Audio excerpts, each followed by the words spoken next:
Bismillahirrahmanirrahim. Assalamualaikum warahmatullahi wabarakatuh. Perkenalkan, nama saya Yusuf Muhammadin dengan NIM B1002108. Di sini saya akan mempresentasikan hasil dari artikel saya yang berjudul Strategi Diferensiasi Produk untuk Meningkatkan Daya Saing Apple Inc. Yang pertama, pendahuluan. Di tengah pesaing yang semakin ketat dalam industri teknologi, perusahaan perlu terus berinovasi agar tetap relevan di pasar global. Apple Inc. adalah salah satu contoh sukses dalam hal ini. Dengan mengadopsi strategi diferensiasi produk, strategi ini tidak hanya mencakup inovasi teknis, tetapi juga menciptakan hubungan emosional dengan pelanggan. Hasilnya, Apple berhasil membangun citra sebagai merek premium yang identik dengan kualitas dan inovasi. Dalam presentasi ini, kita akan menganalisis bagaimana Apple menggunakan strategi diferensiasi untuk mempertahankan daya saingnya. Apa itu strategi diferensiasi? Strategi diferensiasi, strategi diferensiasi adalah pendekatan bisnis yang bertujuan menciptakan produk atau layanan unik yang membedakan diri dari pesaing. Dalam konteks Apple, strategi ini terlihat dari berbagai aspek, seperti desain produk yang estetis dan premium, teknologi mutakhir seperti chip M1 dan M2, serta pengalaman pengguna yang unggul. Apple tidak hanya menjual produk, tetapi juga gaya hidup dan ekosistem yang terintegrasi, yang memberikan nilai tambah lebih kepada konsumennya. Analisis strategi Apple 5W plus 1H. Yang pertama ada apa atau what. Apple menciptakan produk dengan keunikan yang membedakan dari pesaing. Contohnya adalah dengan desain produk yang elegan dan fitur eksklusif seperti Face ID atau chip M1. Strategi ini berfokus pada memberikan nilai lebih dari sekedar fungsional. Yang kedua ada mengapa atau why.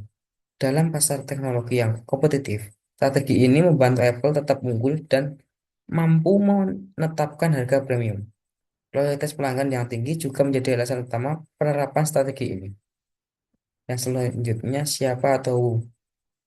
Strategi ini adalah hasil dari kolaborasi antara CEO dan tim R&D, tim desain, dan tim pemasaran Apple. Yang selanjutnya kapan atau when. Strategi ini diterapkan secara konsisten sejak awal 2000-an, mulai dari peluncuran iPod, iPhone, hingga pengembangan chip M1 dan M2. Selanjutnya ada di mana? Where?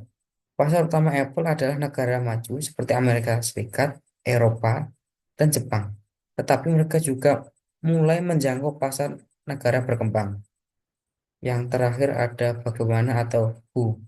Apple berinvestasi besar dalam R&D, mengintegrasikan produk ke dalam ekosistem yang kuat, dan memanfaatkan pemasaran efektif untuk membangun citra eksklusif. Yang selanjutnya yaitu kelebihan dan kekurangan.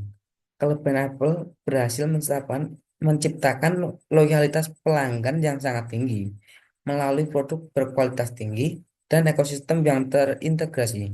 Hal ini memungkinkan mereka menetapkan harga premium yang memberikan margin keuntungan besar. Selain itu, citra merek yang kuat juga membantu Apple mempertahankan posisinya sebagai pemimpin pasar. Untuk kekurangannya sendiri, namun strategi ini memerlukan investasi yang besar dalam R&D dan pemasaran. Ketergantungan pada inovasi keberlanjutan menjadi tantangan tersendiri karena kegagalan untuk menghadirkan produk yang unggul dapat mempengaruhi citra merek. Selain itu, fokus pada pasar premium membuat Apple sulit menjangkau konsumen yang dengan daya beli yang lebih rendah di pasar negara berkembang. Selanjutnya terakhir kesimpulan.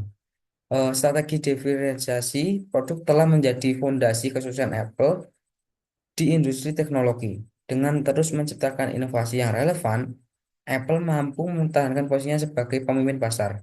Namun, tantangan seperti biaya tinggi, perubahan preferensi konsumen, dan ketergantungan pada pasar premium harus terus dikelola.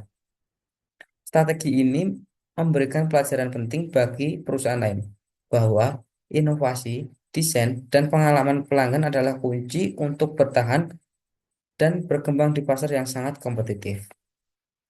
Sekian presentasi dari saya. Apabila ada salah kata, saya mohon maaf. Billahi taufiq wal hidayah. Wassalamualaikum warahmatullahi wabarakatuh.